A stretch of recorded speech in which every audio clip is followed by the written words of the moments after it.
Welcome to my YouTube channel, Joseph Spoken English Classes.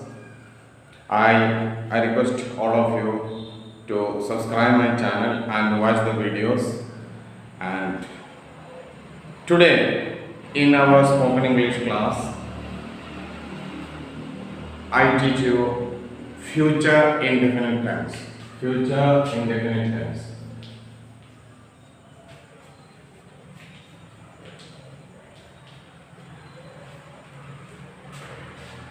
It is also called simple future tense. Simple future tense.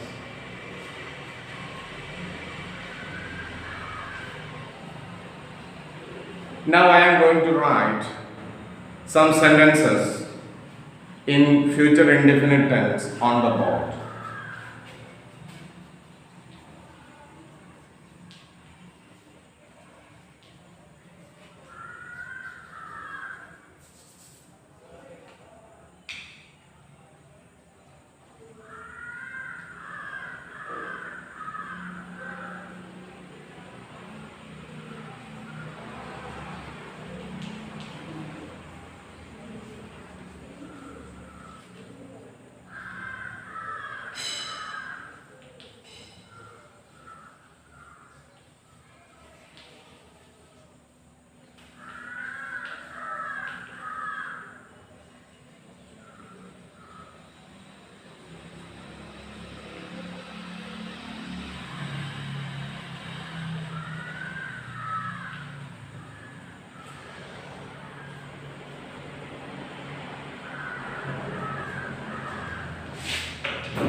Look at these sentences. I shall sing a song. मैं गाना गाऊंगा. We shall go to market. हम बाजार जाएंगे. They will play chess. Way chess खेलेंगे. She will come today. वह आज आएगी. He will learn English. वह अंग्रेजी सीखेगा. सीधा will help you. सीधा तुम्हें मदद करेगी. Ravi will do this work. Ravi is काम करेगा. Here we express the incident or events that will happen in the future. ये अभी हो रहा है, होने वाला है, ऐसा नहीं. ये सब कार्य फ्यूचर में, भविष्य में होने वाला है. मैं कल विद्यालय जाऊंगा, मैं गाना गाऊंगा. ये सब का अंत में क्या आ रहा है? गाऊंगा, जाएंगे. They will play chess. वे चेस खेलेगा.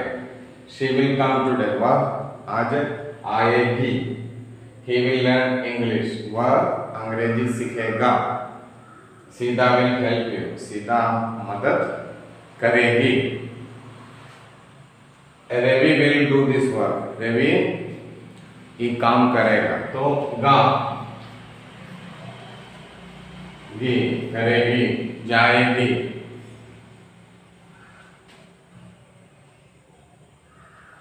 जाऊंगा, आएंगे.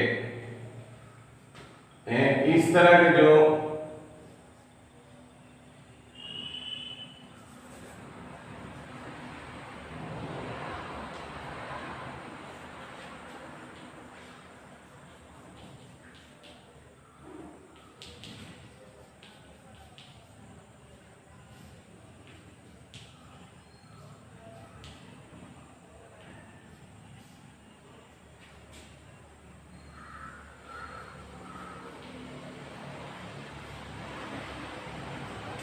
इस तरह हिंदी वाक्य का अंत में आने वाला शब्द अगर है तो वो वाक्य फ्यूचर इंडेफिनिट टेंस में.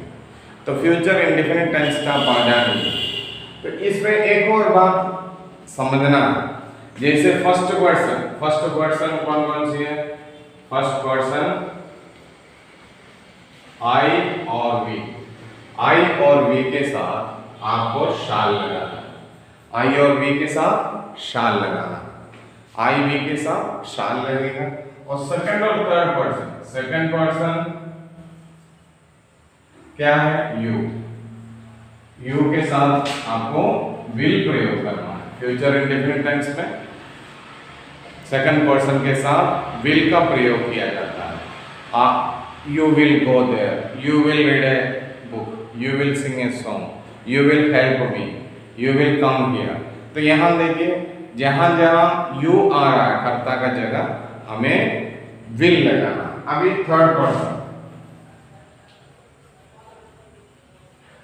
Person she, he, it, Ravi, Manoj,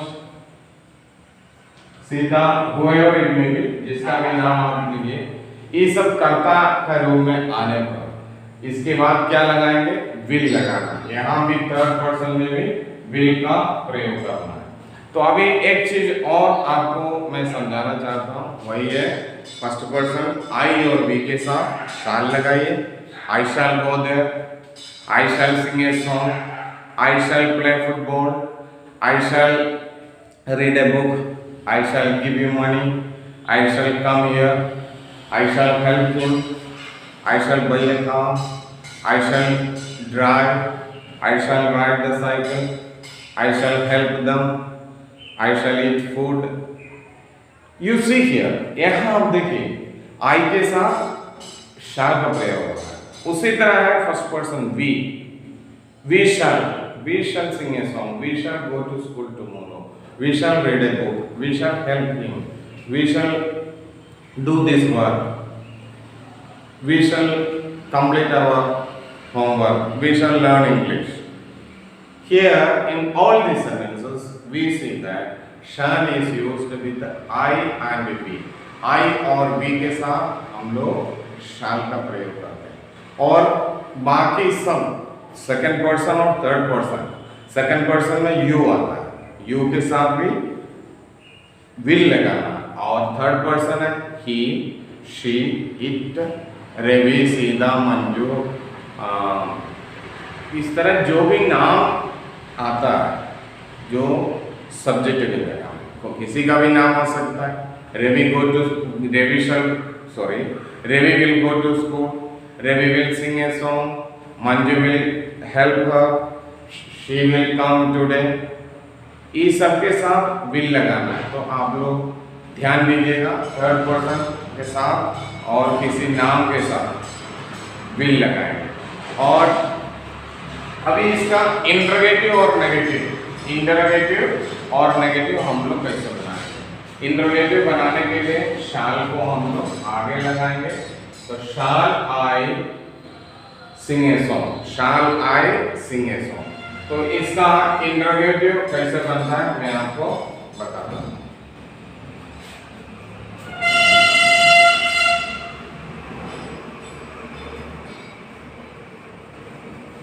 interrogative और नेगेटिव सेंटेंस कैसे बनता है? I shall sing a song, इसका इंटरोगेटिव है शैल आई सिंग ए सॉन्ग। इंटरोगेटिव वाक्य बन गया। क्या मैं गाना गाएंगे? We shall go to market. Shall we go to market? They will play chess. They will play chess. इसमें will they play chess? She will come today. Will she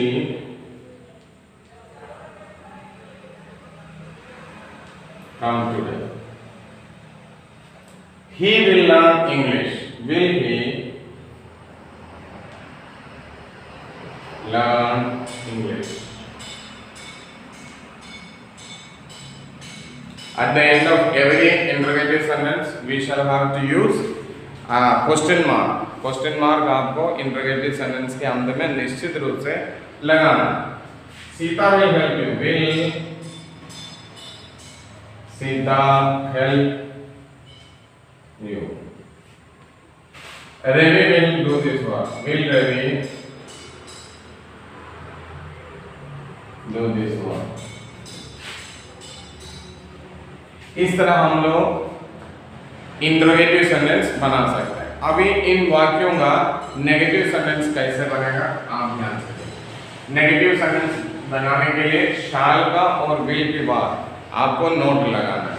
देखिए यहाँ I shall not go to sing a song. I shall not sing a song.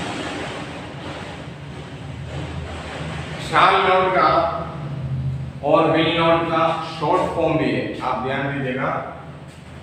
shall not और short में लिखा जाता है shall, और will not को शॉर्ट में लिखा जाता है won't।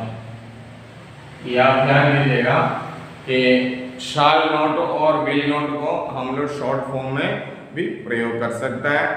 एक्चुअली जो है स्पोकन इंग्लिश में इसी का प्रयोग करते हुए देखते हैं। I shan't, I won't do, he won't do that, they won't go there, they won't मैंने विल नॉट का शॉर्ट फॉर्म है वॉन्ट, शाल नॉट का है shan't. I shan't sing a song या I shall not sing a song. They won't play chess. They will not play का short form है won't play chess.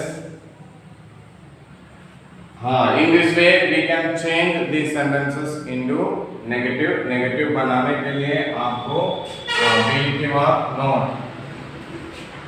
ने बताया आप लोगों को। shall not का प्रयोग शॉर्ट फॉर्म में प्रयोग करेंगे तो शायद आएगा, विल नॉट का वॉन्ट आएगा। इस तरह हम लोग शॉर्ट फॉर्म को भी प्रयोग करके फ्यूचर इंडेफिनिट टेंस में प्रयोग कर सकता है। केवल फ्यूचर इंडेफिनिट टेंस में नहीं, जहां जहां आपको शैल नॉट प्रयोग करना है, जहां जहां आपको विल नॉट प्रयोग करना है, आपको शैंट या वॉन्ट प्रयोग कर सकता है। इसका मीनिंग एक ही तरह है। कहीं आप देख लेते हैं, देखिए यहाँ नेगेटिव सेंटेंस ऐसे बना हुआ है तो आप उसमें निश्चित हो जाइएगा। शाल नॉट का शॉर्ट फॉर्म है शैल और विल नॉट का शॉर्ट फॉर्म है वॉन्ट। उसी तरह बाकी हेल्पिंग वर्ब यानी ऑक्सिलियरी वर्ब, ऑक्सिलियरी वर्ब कौन कौन सी है? ऑक्सिलियरी वर्ब है जैसे आम, इज, आर, वेयर, दे, was, शाल, विल, ये सब का पास्ट टेंस भी है जैसे शुड, शाल का पास्ट टेंस है should, would, does, do, does, did, has, had. अभी जो भी है आपको हेल्पिंग वर्ब यानी ऑक्सिलियरी वर्ब करके एक अलग से लेसन रहेगा, उसी में आपको समझाया जाएगा। फिर भी इसके साथ साथ फ्यूचर इंडेफिनिट के साथ साथ मैं आपको समझाया कि इस तरह के जो शब्द का प्रयोग हम लोग इंग्लिश लैंग्वेज में करते हैं और हर टेंस में आपको ये मिलेगा। प्रेजेंट इंडेफिनिट हो, प्रेजेंट इंडेफिनिट में आपको इंटरोगेटिव और नेगेटिव बनाने के लिए डू और डस का प्रयोग है। पास्ट इंडेफिनिट में नेगेटिव बनाने के लिए डिड का प्रयोग करना पड़ता है। डिड, डिडंट या डिड नॉट, डिड नॉट उससे शॉर्ट फॉर्म है डिडंट, डिड नॉट का शॉर्ट फॉर्म है डिडंट। देखिए ऐसे लिखा है। तो इस तरह आम, आम, आम नॉट, आम नोट का शॉर्ट फॉर्म है एंड। देखिए इसको विशेष ध्यान दीजिएगा, आम नोट का शॉर्ट फॉर्म एंड होता है, AIND। जहां सपोज दैट किसी किताब में या किसी बोलचाली भाषा में या पुस्तक में आपका ग्रामर का किताब में हो या सब्जेक्ट का किताब में इंग्लिश में कहीं एंड मिल गया तो आप डाउट में पड़ जाएंगे, ये कहाँ से आ गया, क्या है इसका मीनिंग क्या है। तो इसमें कोई डाउट का जरूरत नहीं है। आम नोट का शॉर्ट फॉर्म है, ध्यान दीजिएगा इसका स्पेलिंग भी। आम नोट का शॉर्ट फॉर्म है एंड। तो I am not going to school तो आप यूज कर सकते हैं I and school, going to school. तो यहाँ आम नोट का शॉर्ट फॉर्म है। इस प्रकार हम लोग हेल्पिंग वर्ब यानी ऑक्सिलियरी वर्ब, इन वर्ब का, इन क्रियाओं का नाम है ऑक्सिलियरी वर्ब। ये ऑक्सिलियरी वर्ब का हम लोग शॉर्ट फॉर्म भी उपयोग कर सकता है। तो ऑक्सिलियरी वर्ब कर एक लेसन आपको मेरा वीडियो में मिलेगा। इसमें आपको पूरी तरह समझाएंगे ऑक्सिलियरी वर्ब क्या क्या है, कौन कौन से वर्ब इसमें आता है, उसका पास्ट रूप क्या है, उसका नेगेटिव रूप कैसे बनाया जाता है, इसका विषय में आपको पूरा उसमें क्लास चलेगा। तो उसी में उस वीडियो में आप देख लीजिएगा। ऑक्सिलियरी वर्ब में टेंस के बाद इस तरह का चीज़ें आपको समझाएंगे। टेंस सीखना बहुत जरूरी है। इसलिए ज़रूरी है कि आपको स्पोकन इंग्लिश यानी अंग्रेजी में बात करने के लिए या सही से इंग्लिश लिखने के लिए बेसिकली टेंस का जरूरत है। देखिए ये मैं बेसिक पढ़ा रहा हूँ, अभी यूजेस ऑफ टेंस कहाँ इसका प्रयोग करना है, इसके लिए एक अलग, हर टेंस के लिए एक अलग क्लास का जरूरत है। प्रेजेंट इंडेफिनिट हो, पास्ट कंटिन्यूअस हो या कोई भी टेंस है, उसको कहाँ उपयोग करना है, कैसे उपयोग करना है, किस किस सिचुएशन में टेंस का प्रयोग करना है। जैसे I shall go there, I will go there, हम लोग ये सब प्रयोग करता है, लेकिन उसका एक मीनिंग है।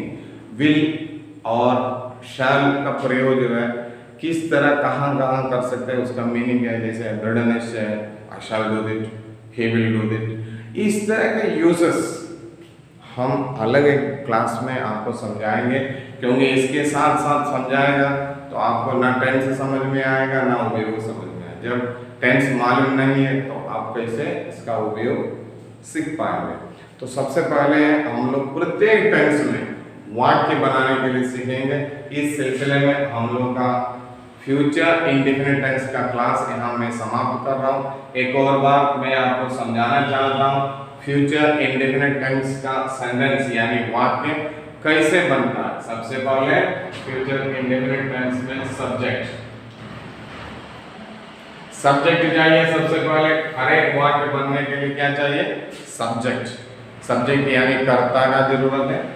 दूसरा यहाँ हम विल और शाल का प्रयोग करेंगे, विल या शाल का प्रयोग करेंगे। इसके बाद V1 यानी वर्ब का फॉर्म्स ऑफ वर्ब में मैंने बताया 4 तरह का फॉर्म्स है। सबसे पहले बेस फॉर्म कहा जाता है यानी V1 वर्ब का पहला रूप। वर्ब का दूसरा रूप है पास्ट फॉर्म है। वर्ब का तीसरा रूप है पास्ट पार्टिसिपल है। और चौथा रूप है ING, वर्ब का साथ ING प्रयोग करके, जैसे go, going, read, reading, sing, singing, write, writing, play, playing, go, run, running, eat, eating, jump, jumping. इस तरह करके हम लोग ING डालकर इसको प्रयोग करता है, उसको कहता है प्रेजेंट पार्टिसिपल। एक पास्ट पार्टिसिपल है तो ये प्रेजेंट पार्टिसिपल। तो चौथा रूप है पास्ट प्रेजेंट पार्टिसिपल। तो पहला रूप इसमें प्रयोग, जैसे गो है तो गो का वेन में पास्ट होता है, गॉन होता है, फिर गोइंग होता है। तो उसमें गो यानी वर्ब का बेस रूप, base form of the verb. इसके बाद ऑब्जेक्ट का प्रयोग करना है।